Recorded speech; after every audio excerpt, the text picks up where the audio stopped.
Hello, welcome to Topper Machine. I'm Josh Topper. So we did the shop tour, the machine shop tour here a week or so ago. I said, we'll continue this in the weld shop. Well, here's the weld shop.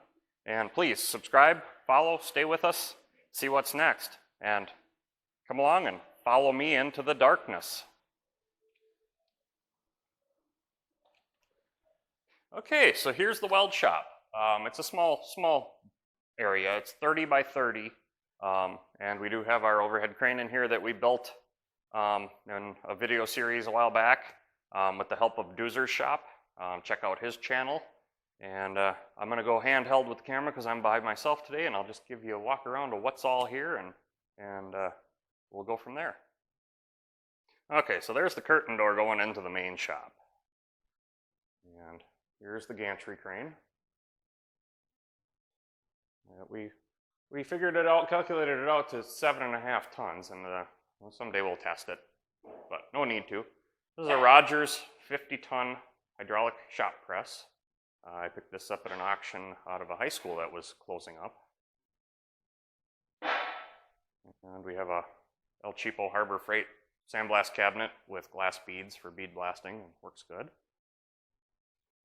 Here is a Victor copy torch.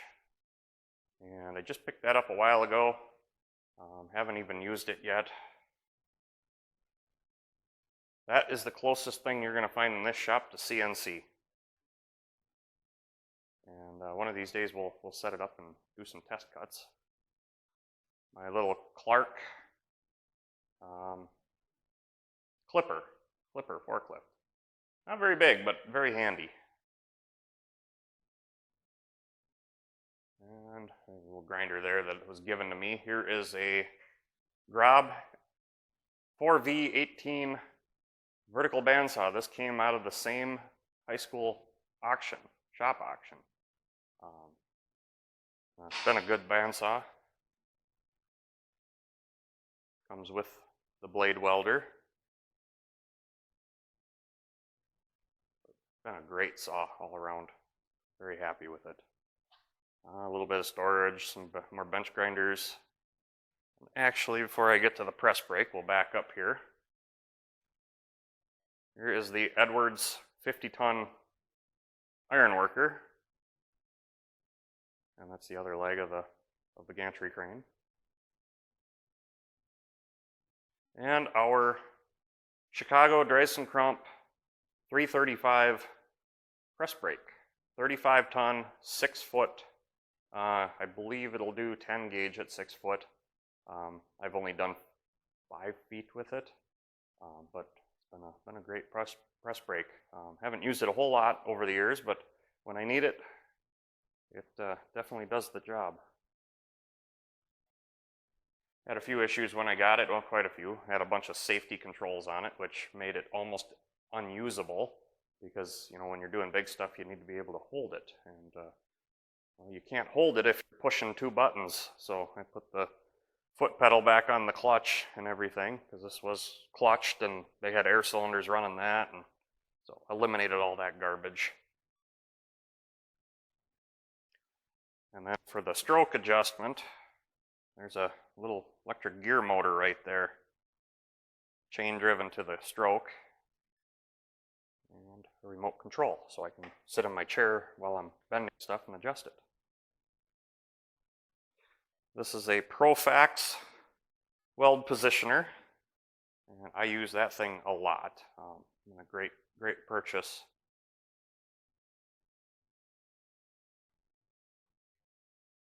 Another grinder I use just for grinding TIG rods, and a Powermatic belt grinder. It's been a good grinder. And here is the Miller Dial-Arc HF 200 amp TIG welder with a Bernard water cooler. Another really good and useful machine. Doesn't get used a whole lot, but when I do, I'm glad I have it. Now, back here, I'll try to put a link to the guy's channel, but he built one on YouTube. He's got a whole series on this thing. It's a rocket stove, but for burning wood pellets. And I copied it and made some changes to it. But last winter it worked really well. I just took the door out and ran it through a steel plate up there, and I mean it works really well. Puts out good heat, but the chimney never really gets hot.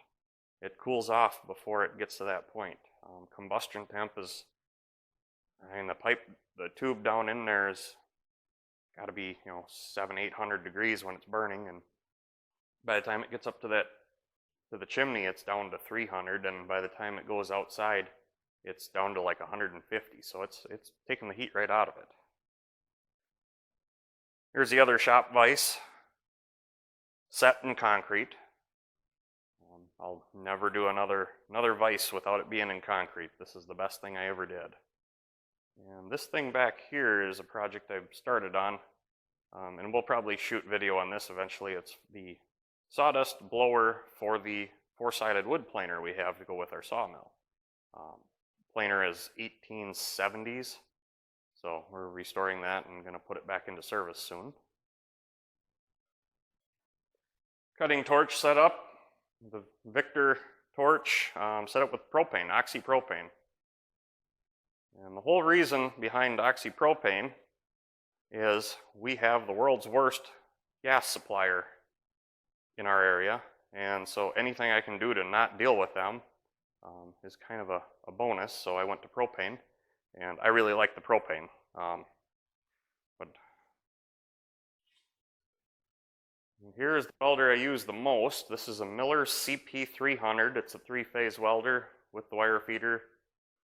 100% Dewey cycle, 300 amp. Just a great all-around welder. This does just about everything I need. I'm running a C25 mix gas for just about everything. And over here is what was bought as a backup welder. And this is a CP200, about the same era. Set up with the wire feeder. This welder has actually been set up with hard-facing wire for a job that I do a lot of hard-facing.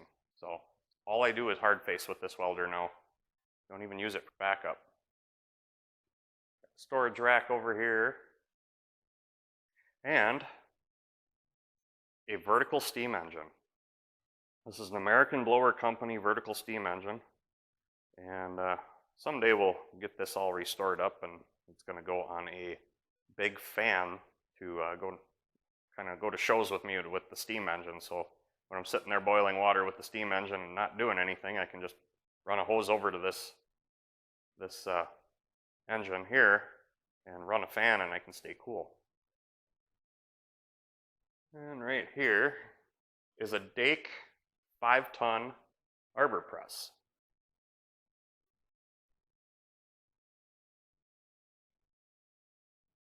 That's, I don't know, been a good little press, but now I got the hydraulic press, I don't use it a whole lot. Used to do a lot of broaching on it, but now having the vertical slaughter, I don't do hardly any broaching. So that is the weld shop, as small as it is. And it's a disaster area too. I've been kind of busy. Oh, my welding table. Show you this. This is something I built a lot of years ago. It's all flat bar and they're spaced. So I use T-slots nuts so I can clamp on it. It's 3 foot by 5 foot, and this has been a great tool for the shop. Then actually down here are some hand water pumps for water wagons and steam engines that someday will get restored. But until then, they can just sit in the way. They'll probably get moved out to storage here real soon. But yep, there it is. That's the weld shop. That's everything right there. So there it is. There is the full weld shop, as small as it is and as big of a disaster area as it is right now. Like I said, we've been so busy, so many different jobs coming in and different things, and just trying to find the time to clean has been almost impossible. I'm actually getting really sick and tired of tripping on stuff and the mess. I'm really tired of it, and I need to just probably shut the shop down for a few days and clean. clean and organized. It needs to happen soon here. But that's it. That's our weld shop. The next shop tour video we'll do will be the sawmill, and we'll talk about the build of that and how that all went together. And with that, check out my website, www.toppermachine.com. And please like, subscribe, and share. Stay with us, share our content, see what's next. A lot of cool stuff happens here, and we'll try to keep you entertained as much as possible and keep you coming back. So until next time, get out in your shop and get it done right the first time.